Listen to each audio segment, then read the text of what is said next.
Welcome everyone to our panel discussion today on preparing future librarians for instruction and advocacy.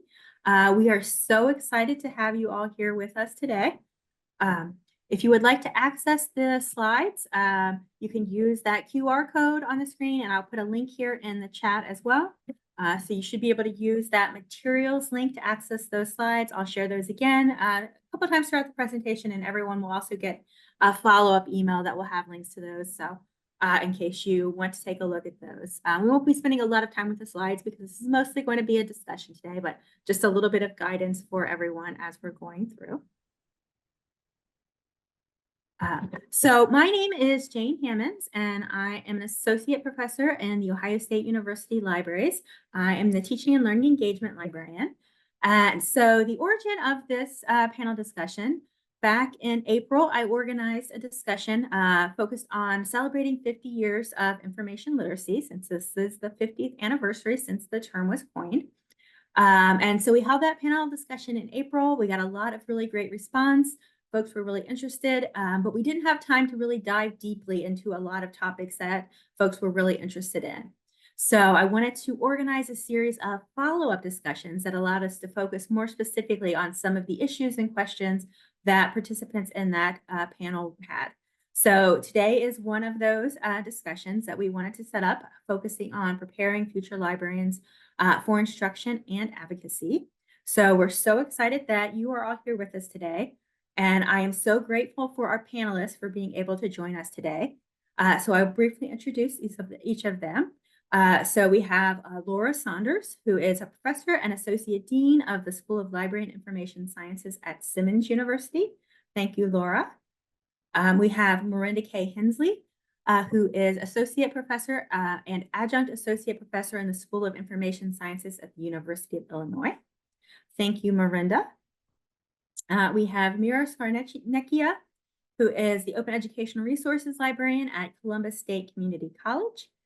And we have Eamon Toole, who is the Head of Research Support and Outreach at Columbia University and also part-time faculty in the Department of Library and Information Science at Rutgers University.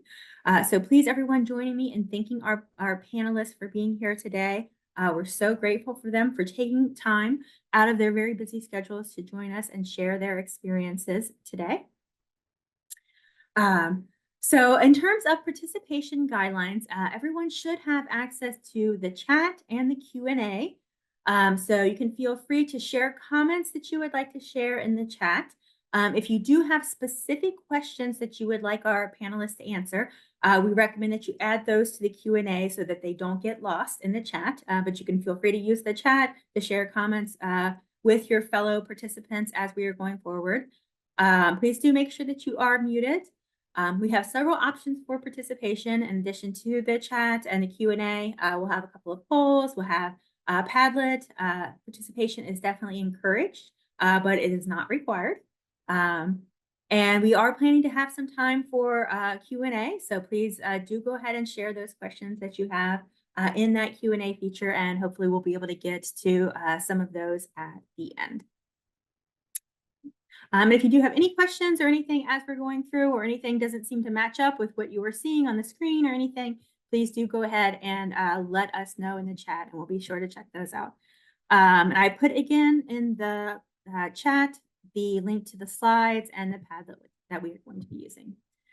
So speaking of the Padlet, we wanted to have a place where everyone could share resources that they have related to this topic. So I'm going to go ahead and go out to that Padlet really quickly if I can. So we already started adding some resources there. Hopefully everyone should be seeing the Padlet. If you are not, do let me know. So we've already added some articles here. We've added some additional resources, a couple of sample syllabi, but we wanted to have a place where you can share resources as well. So if you haven't used the Padlet before, the easy way to add a resource is to click the plus sign under each of the categories. That will pop up with a box where you can post your comment or your link or whatever you would like to share there. So please do go ahead and add resources onto the Padlet as we're going through, and then we will share that after the presentation today, so to make sure that everyone has access to all of those resources. put those links in the chat again one more time. Sure that everyone has access to those. All right, so I just put those in there again, so hopefully folks should be able to access that. All right. So we'll go ahead and go back to our presentation here. So we've got tabs open. Okay. No, I did not need to do that. Sorry about that. Click the link by accident, of course. There we go. All right. So before we jump into the questions, we had a couple of questions for you all. So we wanted to get your experience. So we're going to ask you to share, if you are comfortable, your experience in terms of the training that you received or the preparation that you received for teaching in your LIS program. So I'm going to go ahead and share a poll. And hopefully folks should have a chance to share your response to those. All right, so hopefully everyone should be seeing the poll. If you are not, please let me know, but we'll give everyone a chance to share your responses there.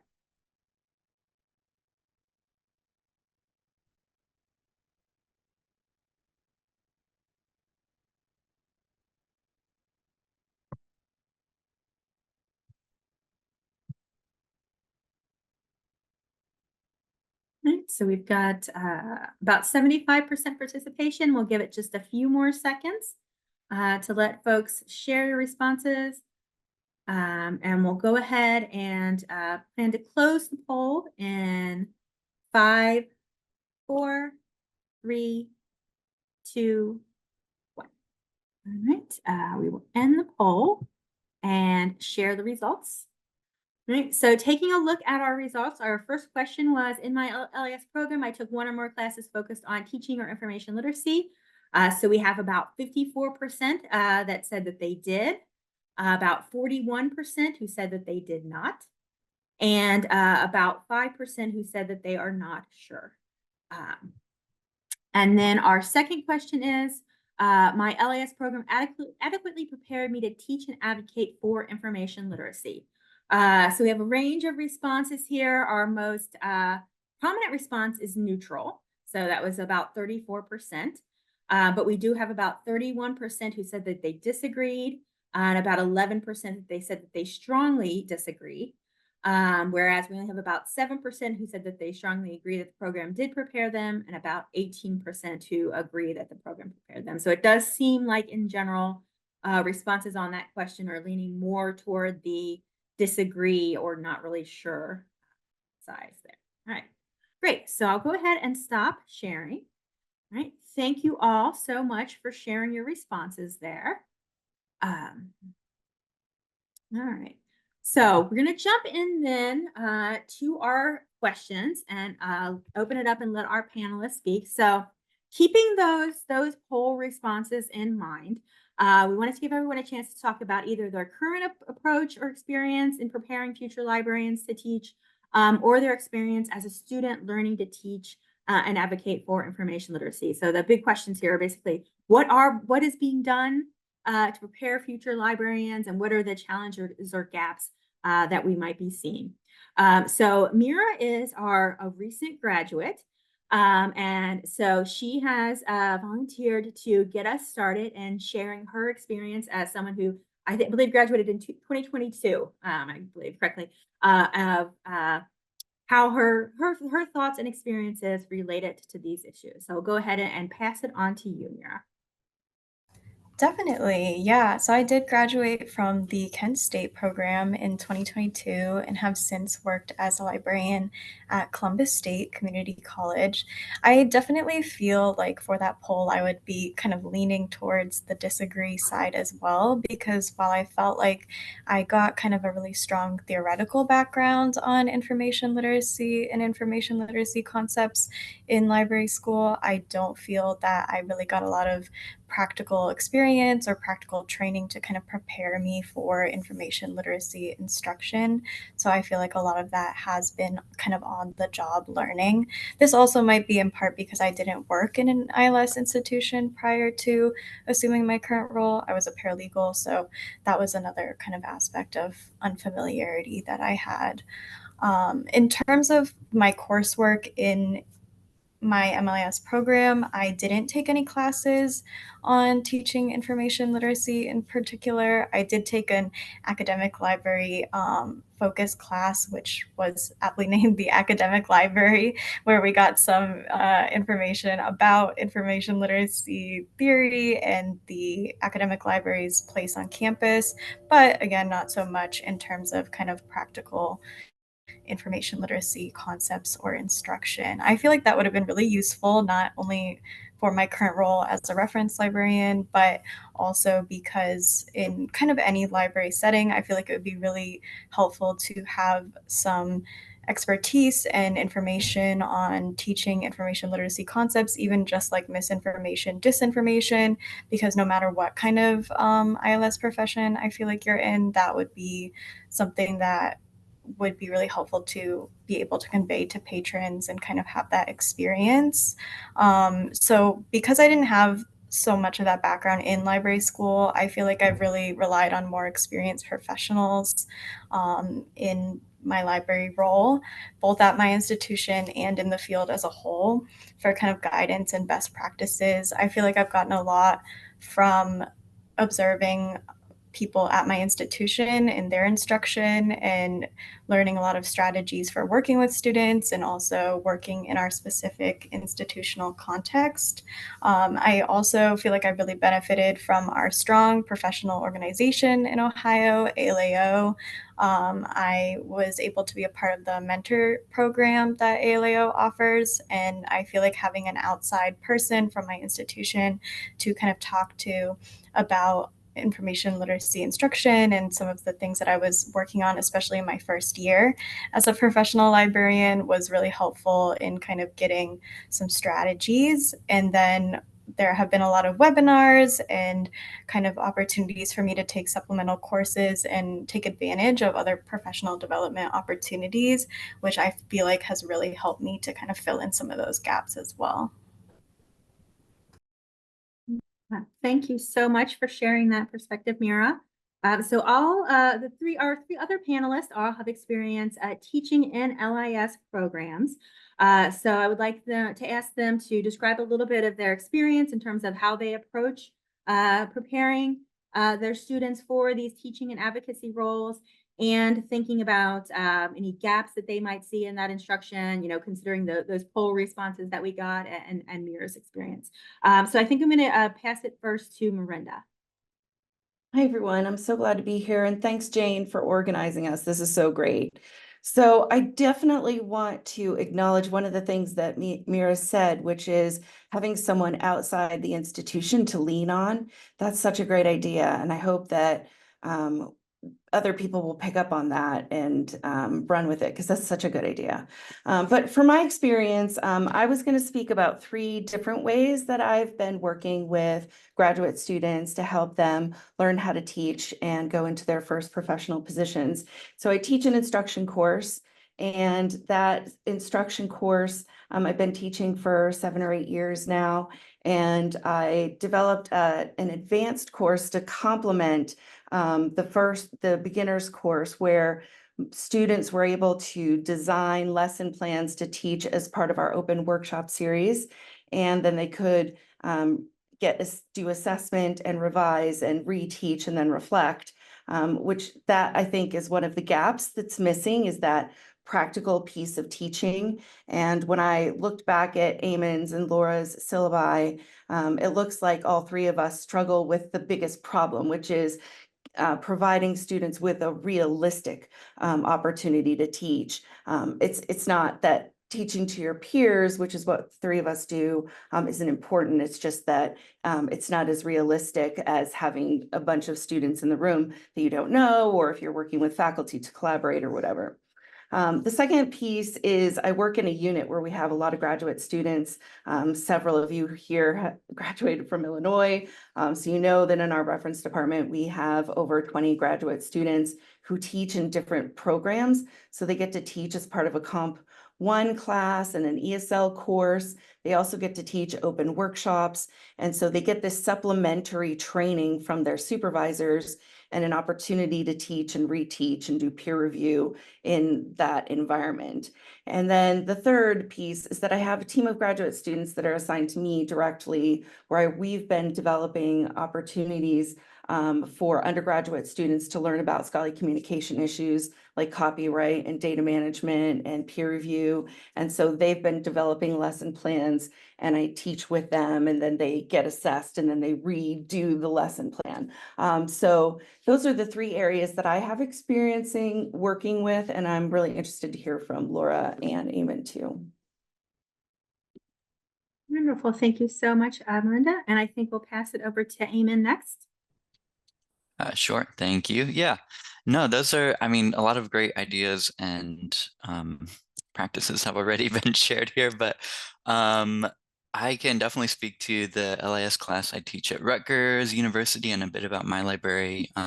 So I have a information literacy and teaching course. It's fully asynchronous, and most students don't have prior teaching experience. So it's an elective. A lot of the students, it's their first time hearing about information literacy in any depth, really. But one thing that's really stuck out to me is at the end of the semester, occasionally I'll get feedback from students, which is very satisfying, and is just basically, I never thought of myself as a teacher, right? I've, never thought I would enjoy this process of like designing a lesson plan or doing a teaching demonstration. But I do now, and I'm going to think about maybe applying to library instruction positions in the future, right? So I think that's kind of just more broadly what we can probably expect from LIS programs is introducing students to these issues in libraries, trying to engage them with meaningful texts and practices and ideas, and hopefully they feel equipped and have developed perspective on what their future position could be. So, of course, the other piece to that is experience and gaining practical experience. As Mira points out, it's one thing to learn the theory and another to do it, right? So how that's kind of looked in my library is I don't know, there's one that's not so instructional related, but I think is still applicable, one that is instructional. So we have a chat service at my libraries that used to be arranged so that only professional staff, only librarians could staff it, but we decided to open that up to any library staff because, of course, why wouldn't you, right? And that creates a lot of, I think, good opportunities for the people working at my library system who are maybe interested in getting their degree, who are already in an LIS program, to kind of get some concrete reference experience and, see what that looks like, right? So that's one thing that has been simple and like obvious for us to do. Another has been an internship program that is open to any LIS student in the United States. It's remote, and there are different projects that they can do, but that's just kind of another area where we're like, hey, why don't we try and develop some opportunities and make some opportunities for gaining experience that maybe weren't there already. So that's just in general, kind of looking for any ways that we can create work experiences for students, and it's something I'd recommend to anyone with the power to do so. Thank you so much, Eamon. And now, Laura. Thank you. Yeah, and thank you again, Jane, for organizing this and for having me here. I'm going to keep this relatively brief because I think, I would really second everything that Mira, Miranda, and Eamon said, in particular about the experiential part of the practice. I think to Miranda's point too, that, we do our best, especially those of us who are where we only have one class. I only have one class at Simmons right now that that really addresses instruction, although it's introduced in one of the core classes. And so, there's a limit to how much you are able to do in a single class anyway, and then to try and integrate true experiential learning in there, I think is really challenging. So Miranda, your second level class sounds amazing. I'm really impressed by that.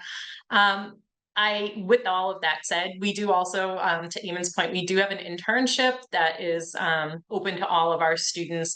And that is one way that some of our students could follow up on this class or any class really that they are interested in getting some more practical experience. And then I am trying to work with some institutions in our area, including our Massachusetts Board of Library Commissioners, to see if there might be some other ways of integrating into some real world like institutions and offering support. Just in terms of some of the other questions that you brought up, so I guess that sort of addresses what we're doing to prepare future librarians. In terms of gaps related to training, I think the couple of things that I would highlight, in addition to the practical aspect, one thing that Mira said that kind of clicked with me was the difference between teaching the instructional design and theory and teaching the content of what we teach, right? So in other words, like mis and disinformation and things like that.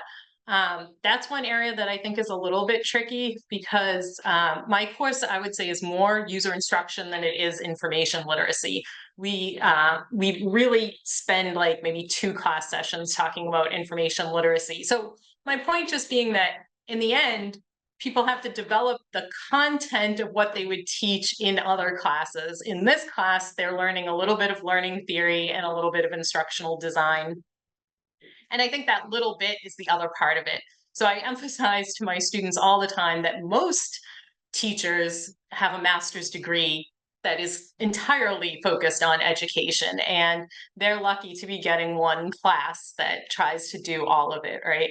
And so, I think that that's a huge gap in our field. If we really expect our professionals to identify as educators and to engage in instruction, I think we need to offer a little bit more support. But with that said, I think the last thing that I would finish with is just like almost anything else that we teach in LIS, this is an area of ongoing development. So I think whatever we learn in our master's program, we're going to have to keep doing professional development regardless, right? And I mean, that goes for myself too, right? I'm in a community of practice. I go to all kinds of workshops and things like that. Like you never stop learning about teaching and learning. So I think that that's something else that we have to. There should be more, I think, in the degree program to support the development of these skills, but I think we also have to make sure that people recognize that it doesn't end there. Thank you all so much for those comments. And I had a couple of quick comments. So Eamon, you had mentioned that your class is elective. Is that the same for you as well, Laura and Miranda, that the instruction classes are elective? Yes. I would love to hear if any of you 3 have a comment about whether you think that at least one should be required for all students. If you have any feedback, go ahead, Miranda. Oh, that's such a debate on our campus. We only have 2 required classes at Illinois, and everyone complains about them, and they get revised every couple of years, but nothing else is required. And because we have students going through multiple tracks and goals of librarianship, we don't require. But that being said, when students express interest in academic librarianship or obviously K-12, we encourage them to take things like reference and instruction. And I think there's a couple of courses across the country where reference and instruction are combined into a single course. But because it's not required, it means that quite a few folks leave without any teaching, any introduction to teaching at all. Yeah, and that's such, and I think we had a couple people in the chat say that like they went on tracks that were completely different and then got hired in instruction roles and not having had any of that training. Yeah, interesting. Laura, Eamon, did you have any comments on whether instruction classes should be required? Okay. Yeah. I think I probably agree with what Miranda said. I think it's a challenge for sure. And while I would love to have it be required, I can also, I guess, broadly understand, given the multiple career paths that people might take in an LIS degree. I mean, I guess I can understand where there may be some paths where it's less relevant, but to my mind, and this might be my bias, not that many. Mhm. Yeah. Mhm. All right, wonderful. So thank you all so much. So we'll move ahead to our next section. So we have another poll really quickly. I'm going to spend a little bit of time thinking about our training and preparation for instruction, especially in relation to the one shot, since there's been a lot of discussion. Well, there's always been ongoing discussion about the one shot, but in the last couple of years, there's been a lot of discussion about the one shot. Oops, let me make sure I got the right poll here. All right. So poll 2, hopefully folks should be seeing that. So the question there is, if you did receive instruction in your LS programs around teaching, whether that was primarily focused on teaching in the one-shot format.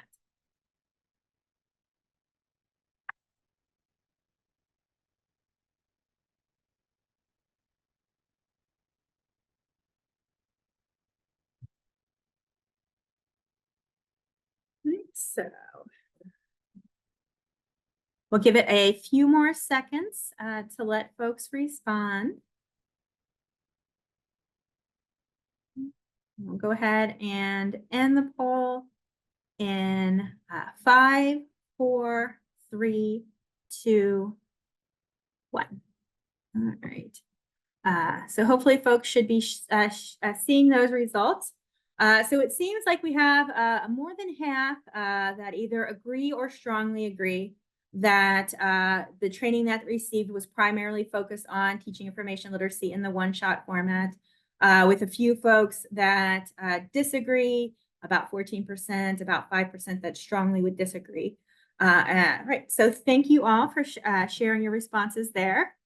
So I wanted to share, this was a quote from an article that was published in that special issue of College and Research Libraries from a couple of years ago that was focused on the one-shot, talking about how the one-shot is introduced through library coursework in the onboarding process, and how the presence of this model in library education and training sort of established this as the librarian's formative understanding of instruction, and perhaps limits how librarians can conceptualize instruction in the future. So I wanted us to take a few minutes to respond for those on the panel that are interested in responding to this question about whether or not our training impacts our potential as librarians to be able to consider adopting alternatives to the one-shot approach. And if so, what we might be able to do to sort of make a change in that direction. So for our panel, is there anyone who would like to jump in first to thinking about that question?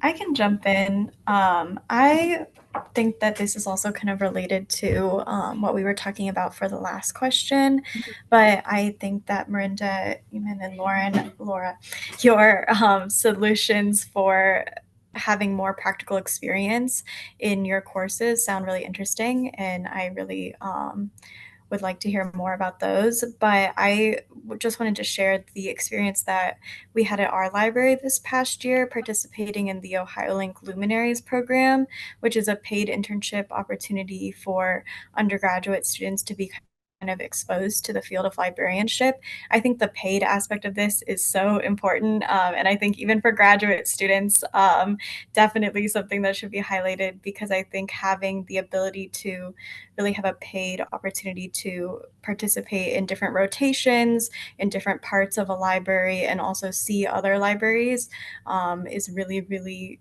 great exposure and experience. And I think that this is kind of related to the one-shot model, because I think if students are able to get a lot of exposure to kind of different ways of teaching and teaching in the classroom in a paid way during their ILS programs, they may be able to really kind of reconceptualize and not only see the one shot as the main solution. I also think that another thing I feel like would be really helpful is kind of providing training for students on partnering with faculty members and strategies for working with faculty members to develop courses and to learn more about their courses to better design solutions for information literacy that fit in with kind of what the faculty are teaching. Because I feel like when I have had the opportunity to talk to faculty, I can find that there may be solutions like shorter sessions in a lot of their courses, or other kinds of solutions to really incorporate the information literacy instruction into more sessions or their course content. But I wouldn't know that if I hadn't been able to talk to them beforehand or really kind of develop those relationships. Yeah, I'd like to follow up on that. I think that's Mira got me thinking because something that's tied to training approaches or particular like modes of instruction. One thing I think is really useful and important to highlight are the affective dimensions of being a librarian and teacher. So, like teaching is hard. It's especially hard when you're new to it and you're trying to navigate a professor's expectations and power dynamics, limited time in the classroom, and students are sleeping in the corner, maybe, right? So just making sure those conversations are part of a course or a formal training or whatever it is, working with graduate assistants or students doing an internship, and really getting into like the specifics for things like setting boundaries, what it looks like to say no to a session and how exactly you do that, and really keeping an eye on what's best and manageable for you instead of accommodating every instruction request that comes in. I think that's really important for LAS students and early career librarians especially. And I have one example to share with that. We spend 1 week in my InfoLit class on coordinating instruction programs and what that job kind of looks like. And we talk about the gendered and feminized labor that's ingrained in coordinator roles in libraries. And so we read a paper by Veronica Ariano Douglas and Joanna Gadsby. And the discussion board prompt we have for that week is students write a very brief cover letter for an instruction coordinator role. But one student this semester wrote their post just declining the job and saying, no thanks, not interested, right?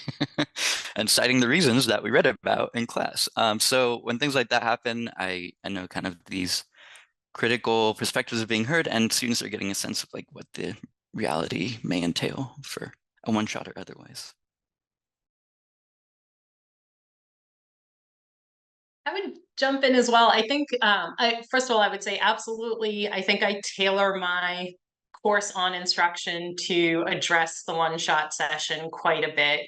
And I think it's a balancing act, right? Because a lot of pedagogy, right, a lot of instructional design is not meant to be done for one-shot sessions. So it's trying to find that balance between teaching people these theories and ideas and structures, and then how do you implement them in this really sort of artificial way.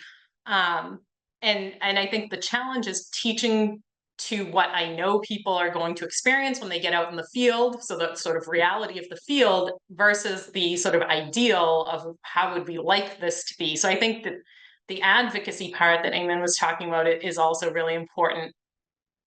With that said, too, I want to just kind of say that I feel like we're talking quite a bit about instruction in academic libraries, where there may be some different pathways through the curriculum. But certainly, and I'm sure this is true of everybody, I get archivists and public librarians and people in other aspects of the field in my instruction class as well. And for them, the sort of what might be a workshop that is really a one-shot session is also going to be their reality in a lot of cases. Although, I do try to talk about the potential of doing some like series of workshops that might build on each other and things like that. But again, the reality is challenging because in a public library, for instance, some people might come to all of your series or some people might not, and they may self-select into parts and things like that. So it's addressing all of that as well, I guess.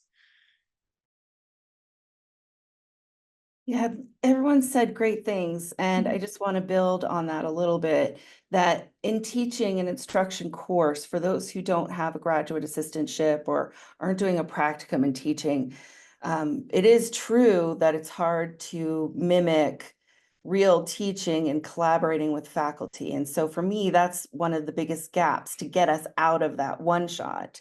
But it's also true that we have to prepare new librarians for the reality of the new jobs they're going into, because there are libraries at all different kinds of stages in regards to the one shot and what they can handle. And so it does take about a year to get used to your first job. And we want to prepare librarians to go in with clear expectations and to be able to build skills so that they can help their colleagues change over time. But that's not something you can do, right at the beginning of a new job. So I'm always cognizant of that as well. And then the last thing I want to say before we move on is I've noticed in the chat there's some comments about there being a lack of opportunities for training. And I just want to say that the immersion program, the ACRL immersion program, was built, the teacher track, for that specifically. And I know that immersion has had some bumps along the way, but I've heard that it's being re-envisioned and should be coming down the pike hopefully soon. If anyone knows anything more specific in the room, that would be great to share. But that is the way that I learned how to teach in the classroom beyond my specific course that I took in my graduate assistantship. Immersion was just great. Thank you all for sharing so much. I also attended immersion as well, and I definitely hope that it will come back. I think I know it was mentioned in the past workshop as well as being very formative for a lot of librarians. And I put this in the chat, and I'll just mention this briefly. I did not actually plan to mention this today, but based on the comments that were coming in, I can mention that at Ohio State, we are going to be starting this fall offering a teaching information literacy certificate. And so if you're interested in that, you can send me an email and I'll let you know the information about it. It is going to be focused more, I will say, on the that divide that you mentioned, Laura, about teaching the content versus the pedagogy. It's going to be focused more on information literacy content, although there'll be some pedagogy in it, but it's really going to be about the content. But if you are interested in that, please do send me an email and we can talk more about that. So as we move into our last question before we open it up to general Q&A. Oh, muted myself, sorry. Thinking about approaches, kind of future approaches, what kind of changes can we see in vision in terms of how we go about teaching and preparing librarians to teach? And I think especially a question that when we had our pre-planning meeting, what are the things that are not getting talked about? What are the concepts or the issues that maybe are not getting talked about that really need to be talked about when we think about instruction and teaching and advocacy for information literacy? So I'll open it up to kind of thinking about envisioning the future of instruction that we would like to see. All right, anyone who would like to go first with that of our panelists? Now we can just we'll let Mira and see if you wanted to jump in first, and we'll kind of go in that same format again.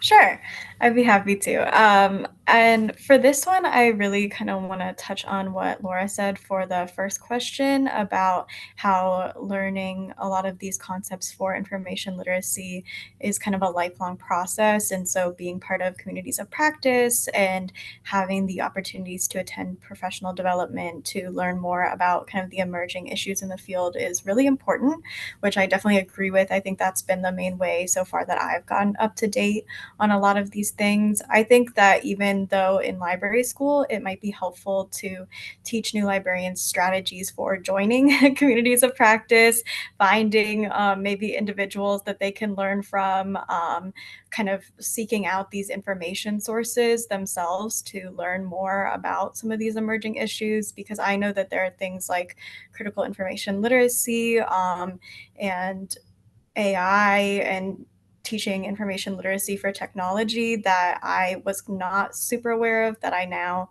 am aware of and am incorporating into my information literacy instruction sessions. And a lot of that is because of these professional development opportunities that I've been able to be a part of. So I think, though, that for new librarians, that can be even more daunting to seek out than for people who are already kind of established in the field. So having strategies even for where do I get started and how can I find people I can talk to about these things in my institution and outside of it might be something that I would feel like would be really helpful.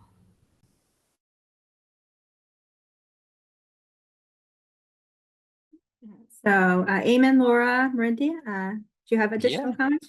Yeah, go ahead, Yeah, no, Eamon. sure. Yeah, well, I mean, I have my own hobby horses that I think should be talked about more in instruction, and it's like one of those would be just more critical perspectives in InfoLit and in library school programs. I was exposed to some critical librarianship ideas in library school, like it's like a questioning library neutrality book. And this is just thanks to one professor I had, Allison Lewis, and I'm still thankful for that years later. So I was finding out at the time, like, oh, wait, you mean libraries aren't neutral and they never have been? Like, I didn't know this. It never occurred to me, right? And now, 15 years later, I'm getting feedback from students who are saying, oh, I really appreciated this perspective. It's not often I get this in my classes, right? So there's that. I think for it to be meaningful, right, it should be integrated into entire courses and critical perspectives across entire programs. And then hopefully we're getting somewhere. But it's just really important, I think, to make clear that like information literacy is constructed and it's contested like anything else in the society. It's not immutable. It's, always changing. It's not limited to libraries. It's not limited to formal education that librarians teach, right? So recognizing that, how it's shaped by systems of oppression, learners bring their own infolit practices and conceptions. That's great.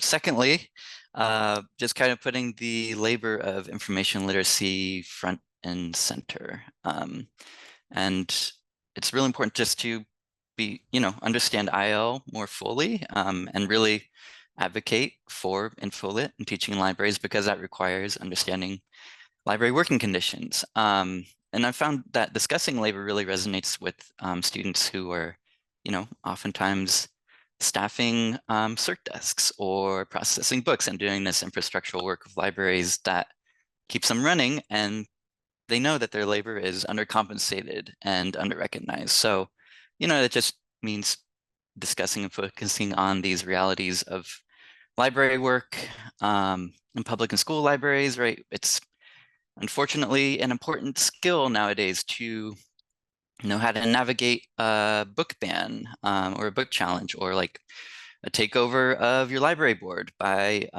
conservative groups, right? So just,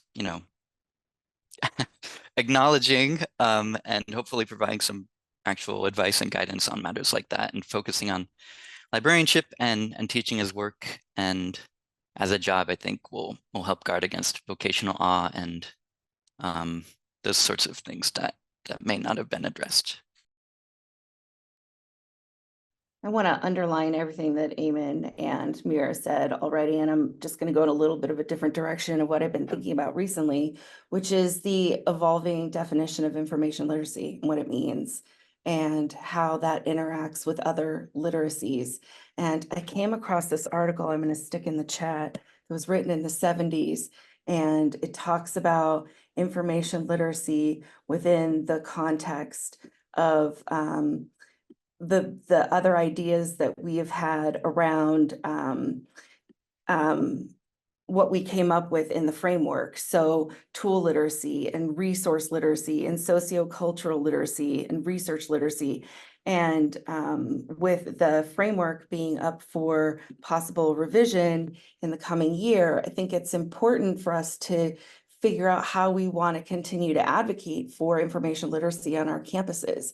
And part of that is working with our faculty and other folks on campus. And I put a link to a great article by Sarah Miller, who did an exercise like this with her faculty. I think it's also important to talk to our Center for Teaching Excellence, or SOTL folks on campus, departments of education, to think about how we're going to further integrate information literacy into the disciplines and what that looks like.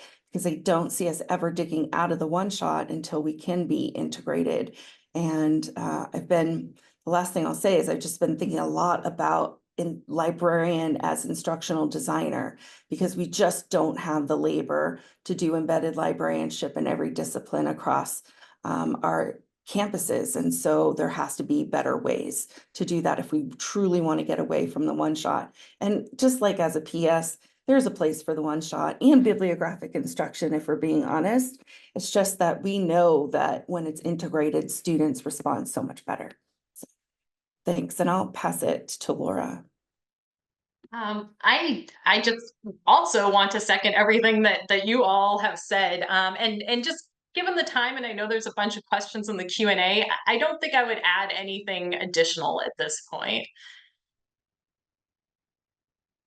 Wonderful. Thank you all so much. So yeah, so we will work on going in and jumping into some of the questions in the Q&A. I'll also mention the follow-up panel discussions that are coming in the next few weeks are going to also be focusing on some of these issues, such as the relationship of information literacy to other literacies and those kinds of areas. So I was just getting the frame, yeah. So please keep an eye out on those, but jumping into some of these questions. So I think the first question, I'm going to skip around a little bit, but kind of because this really goes to what Miranda, what you were talking about a little bit, I think. So if information literacy is recognized as a discipline, how might this change change the discussion that we're talking about? So the question is, if information literacy is a discipline, could this inform future gap filling? So comments that anyone would like to share related to this idea of information literacy as a discipline and how that might impact what we've been talking about today.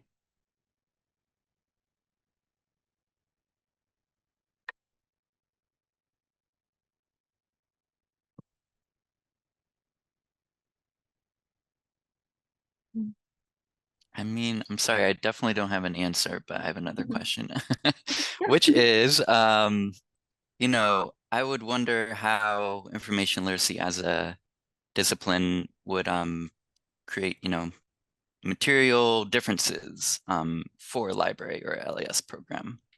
You know, maybe that results in more funding for the library, right? Or for the creation of a new program or something like that. But you know, absent of, you know, these kind of on the ground challenges I know a lot of librarians see and feel with managing what we're currently doing and teaching. Yeah, it's hard to say, but interesting question to think about. Part of the reason why this conversation keeps coming up about information as a discipline is because we really want to do research, valuable evidence-based research that contributes to our discussions of information literacy and forwarding our understanding of it.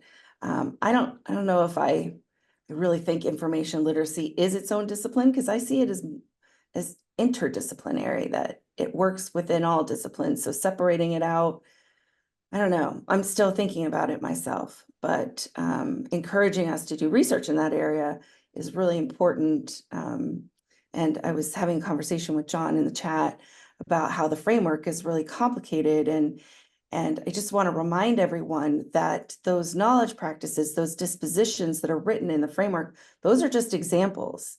And those frames, as they're written as descriptions, are meant to stimulate conversation, not meant to be taken word for word.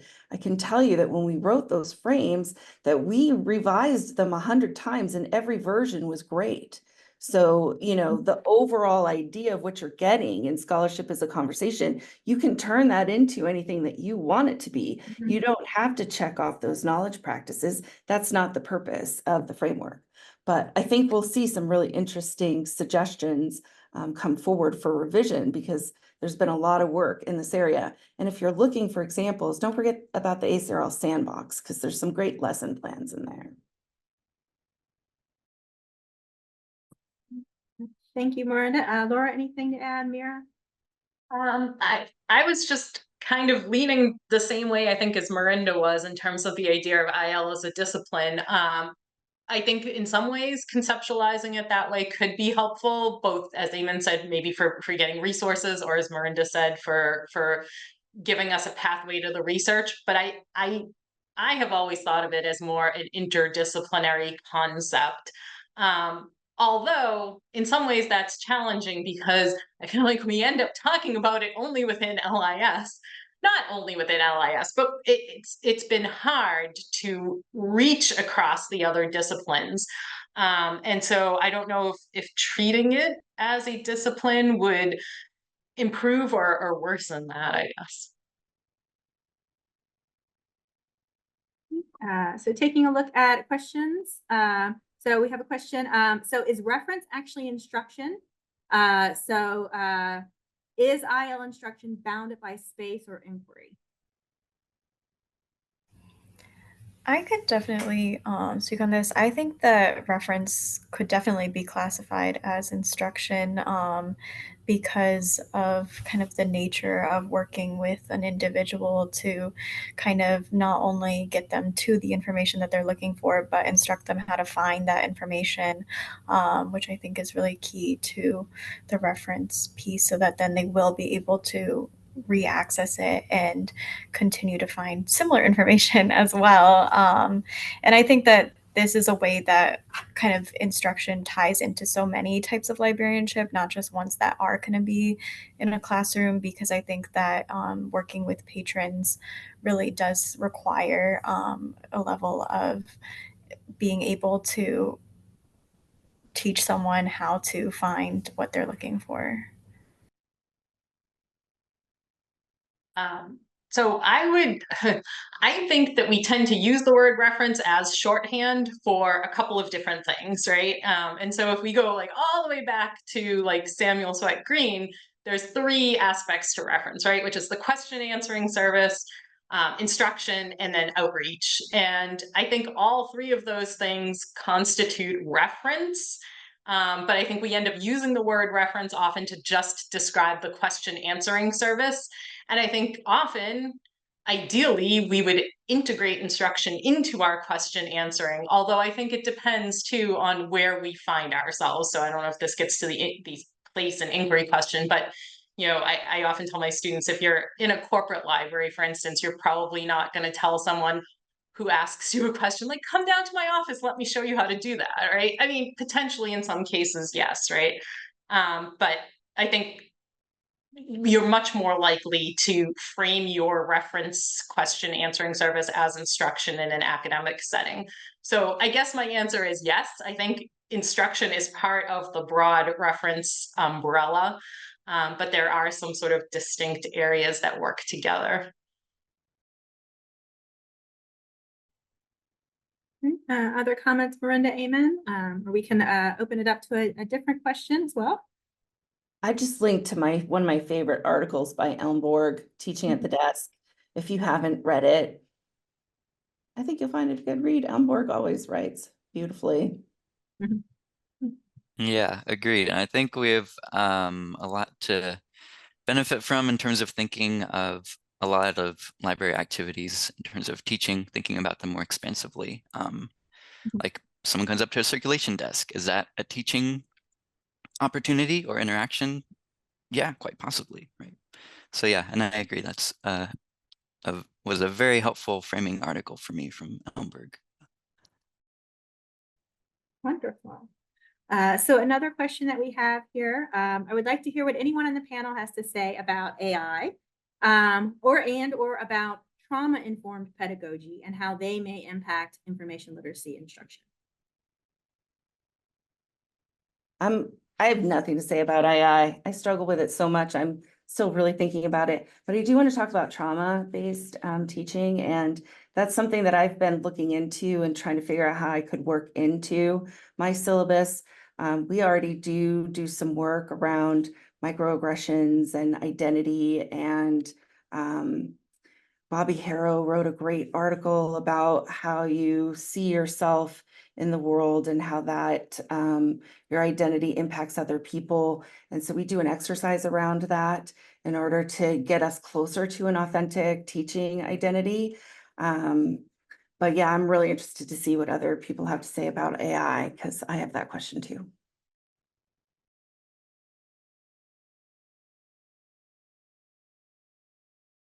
I would just say, in terms of AI, I think we have to do a lot of work to try and understand it, right? I think what I keep circling back to is our patrons are using it for sure, right? I mean, when we look at the exponential numbers of people who are engaging with it, they're using it, and we don't necessarily know how they're using it. And so I think we have to, in both reference and instruction areas, try to, as best we can, gain some understanding of what it is, what it does well, what it does not do well, the ethical issues, all of that, so that we can better support our patrons who are, as I said, are already using it, and try to help them to use it better, maybe, and certainly to understand some of the ethical implications as well.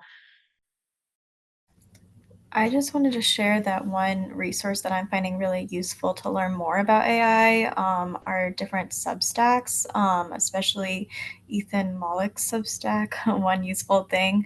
But I know that there are a lot of other related ones. I'm finding this a really helpful medium to kind of learn about this because of how quickly it's evolving. It's because I feel like articles and other things may be a little bit kind of slower on the uptake, but Substack I've been found really useful in terms of AI. Thank Yeah, you. yeah. Go ahead, Eamon. Yeah, no, I just wanted to second Laura saying still figuring it out. Still, learning more and being pretty concerned about the environmental, ethical, other implications. But I just wanted to put a link to a research guide that I found helpful in the chat. Apart from having an incredible graphic design, it has some useful resources from FIU. Wonderful. So I know we're coming to the end of our time. We have a couple of folks that have raised their hand. So I think we can do one more question. Lily, if you're there and would like to ask your question.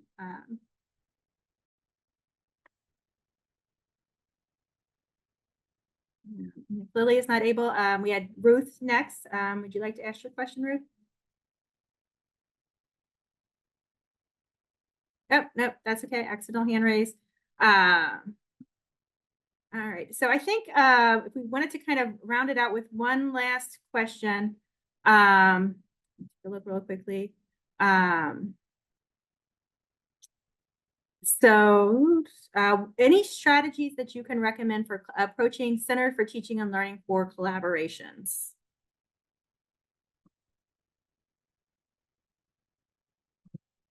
Go ahead, Miranda. I have a meeting right after this. Okay. Where our Center for Teaching and Learning has a training, like a 3-day training for teaching assistants at the beginning of the fall semester. And the library has done this for years, and then it kind of fell off for a while. So we're revisiting it. And in the past, we've done like, here's how you use the library so that they could pass that stuff on to students. But we're thinking about it more as using librarians as instructional designers to help them with their lesson planning. So I'm really looking forward to that conversation. We're really just at the beginning part of planning that for this fall, but definitely one way that you can reach out to your Center for Teaching Excellence. And also I'm doing a reading group this summer, and I'll put the book that we're reading in the chat.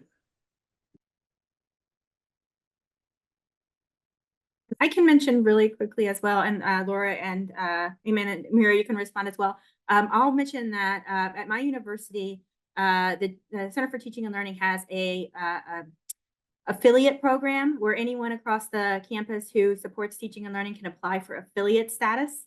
And so I'm a senior affiliate with our Center for Teaching and Learning, and so I do things like lead book groups for them as well.